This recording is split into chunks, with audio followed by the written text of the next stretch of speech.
La fe y la creencia en Jesucristo es algo que forma parte del día a día de muchas personas desde hace miles de años. Sabiendo eso, algunas personas de mal carácter se aprovechan de esa creencia o de la fragilidad de los fieles y los usan para su propio beneficio. Existen en nuestra historia algunas personas que se autodenominaron reencarnaciones de Cristo y usaron esa mentira para atraer personas, ganar dinero e incluso cometer crímenes. Exactamente eso es lo que vamos a ver aquí hoy. David Koresh nació con el nombre de Vernon Wayne Howell en Houston, en Texas. Sin embargo, el nombre de nacimiento sería desconocido años después, cuando cambió su nombre a David Koresh. En 1981, al mudarse a la ciudad de Waco, David se integró a la secta Branch Davidians, creada en 1950, derivada de la Iglesia Adventista del Séptimo Día. Teniendo gran influencia entre los miembros, y tras discusiones con el hijo del líder, George Roden, Koresh y 25 seguidores se mudaron a Palestina, donde entonces pasó a liderar al grupo. El lunático creó una guardia personal, donde los hombres, separados de sus esposas, debían proteger a la secta y al líder. Las reglas creadas por David eran rígidamente impuestas a los seguidores, aunque no se aplicaran a él. Además de consumir alcohol que estaba prohibido a los demás, predicaba el celibato, que no es más que la abdicación de los placeres del mundo. Sin embargo, él mismo dormía con aproximadamente 15 mujeres, siendo las más jóvenes de edades entre 11 y 12 años, como reveló el periódico The New York Times. La secta también tenía permiso para el uso de armas, y así empezaron a ser investigados por la Agencia de Control de Alcohol, Tabaco, Armas y Explosivos de los Estados Unidos. En 1993, los agentes invadieron la sede, pero 4 de ellos fueron asesinados, lo que obligó a una investigación más a fondo por parte de las autoridades. De esa forma, la investigación pasó a manos del FBI, que cercó el lugar y comenzó negociaciones para que los responsables del acto se entregaran, así como el recogimiento de las armas, que variaban en varios calibres y tipos. Fueron 51 días de conversación hasta que la fiscal general de los Estados Unidos, Janet Reno, autorizó la invasión con tanques de guerra y gas lacrimógeno. En total, 80 personas fueron muertas, siendo 23 de ellas jóvenes menores de 17 años, en un episodio que marca la historia de los Estados Unidos como el asedio de Waco. El líder David Koresh también fue una de las víctimas fatales, pero tardó en ser reconocido su cuerpo. El cadáver del líder religioso fue encontrado carbonizado y con un tiro en la cabeza, siendo identificado a través de su arcada dentaria. Sergei Torov era un hombre casado y trabajaba como guardia de tránsito. Con la crisis tras el fin de la Unión Soviética, perdió el empleo y despertó en su cabeza que sería Jesús, o mejor, su reencarnación. Entonces adoptó el aspecto de Mesías y poco a poco fue conquistando a sus discípulos, que levantaron una comunidad autosustentable allá en Siberia, en Rusia. El ruso llegó a contar con más de 5.000 seguidores y muchos vivían con él en aldeas ecológicas utópicas en medio del bosque siberiano. Las ideas de Sergei, conocido también como Vissarion o Cristo de Siberia, fueron publicadas por él y tituladas como El Último Testamento. Это неинтересный вопрос. На него лучше не отвечать. Дерево находят по плодам, а не по названию. Sergei Torov, que comenzó todo en 1992, fue detenido en 2020 por las autoridades rusas. Según el periódico británico The Guardian, la operación involucró helicópteros, policías armados y agentes del Servicio de Seguridad del país, que invadieron la comunidad dirigida por Sergei Torov. Después, prendieron al falso Cristo y a 2 de sus ayudantes. Las autoridades rusas acusaron a Sergei Torov de montar ilegalmente una organización religiosa, alegando que el culto extorsionó dinero a los fieles y los sometió a abusos emocionales.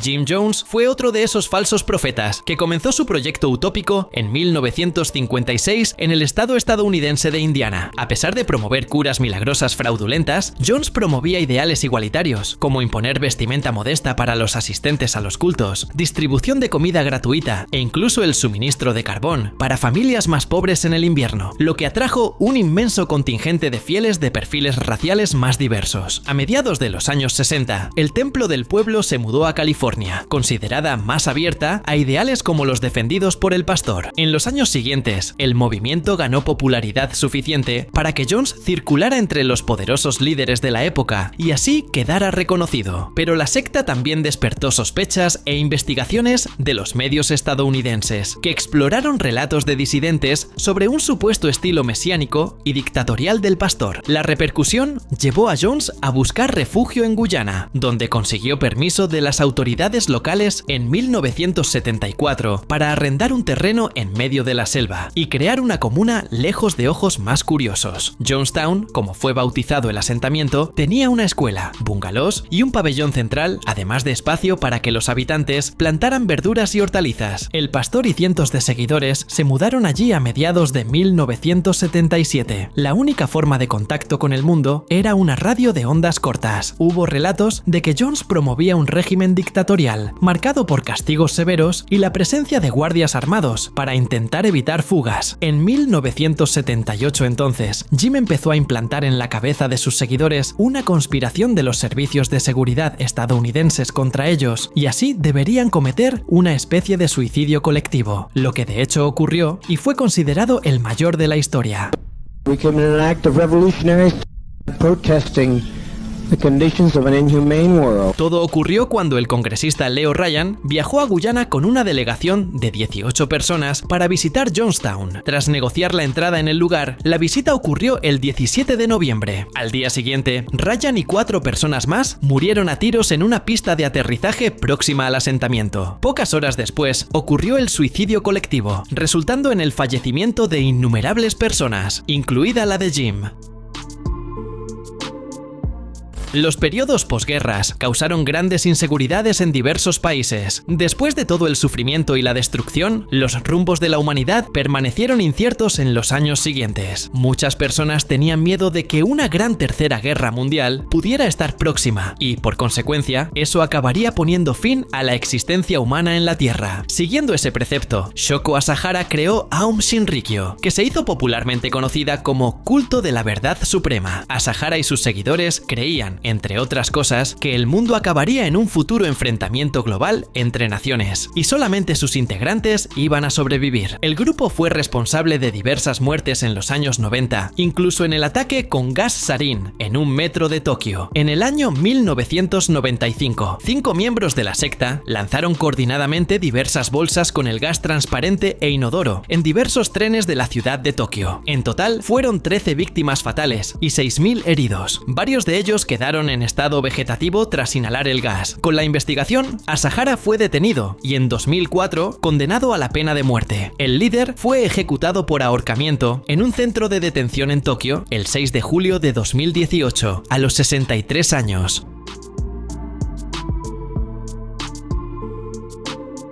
Tras el episodio, Aum Shinrikyo pasó a ser considerada una organización terrorista en los Estados Unidos y en diversos países. En 2000, la secta pasó a adoptar el nombre de Aleph. A pesar de descartar la influencia de Asahara, el grupo permanece bajo constante vigilancia de las autoridades locales y son considerados como una organización peligrosa hasta hoy.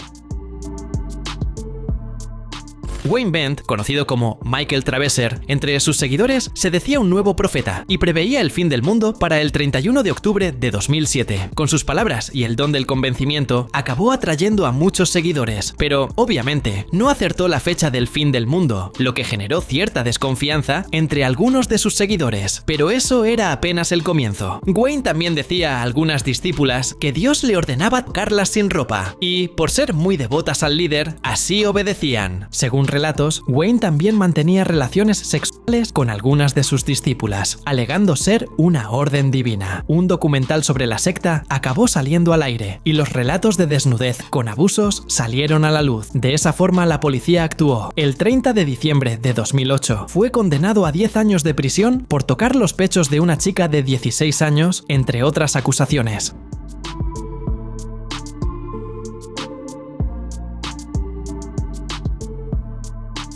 Wayne no ofreció resistencia y no intentó engañar a las autoridades, asumiendo su culpa y yendo a parar tras las rejas. Sin embargo, en 2016 acabó siendo puesto en libertad para que pudiera tratarse un cáncer de piel. No obstante, no se tiene información muy actual de él.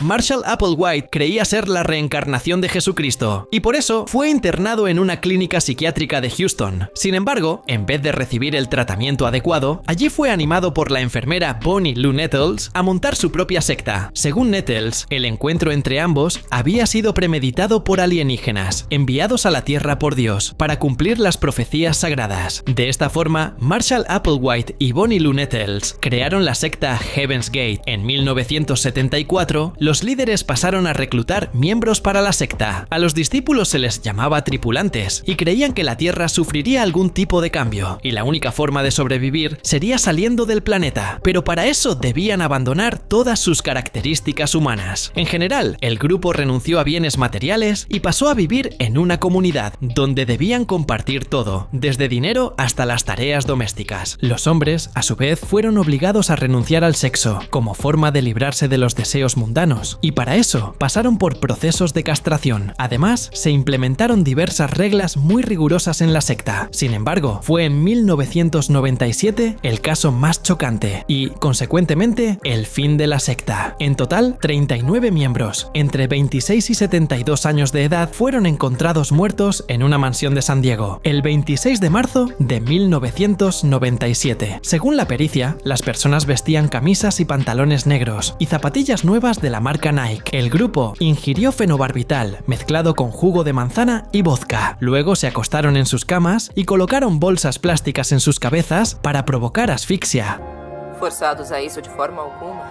Sabe, a escolha de fazer isso é no... De acuerdo con las autoridades, el suicidio en masa llevó cerca de 3 días para concluirse, y junto a los cuerpos había aún una referencia a Star Trek, en un mensaje que hablaba en el momento de la película en que ellos salían para una misión. Se especula que habrían hecho aquello siguiendo la orden de los líderes, para que pudieran salir del plano terrenal e ir a otro planeta. El hecho es considerado como el mayor suicidio en masa de la historia de los Estados Unidos.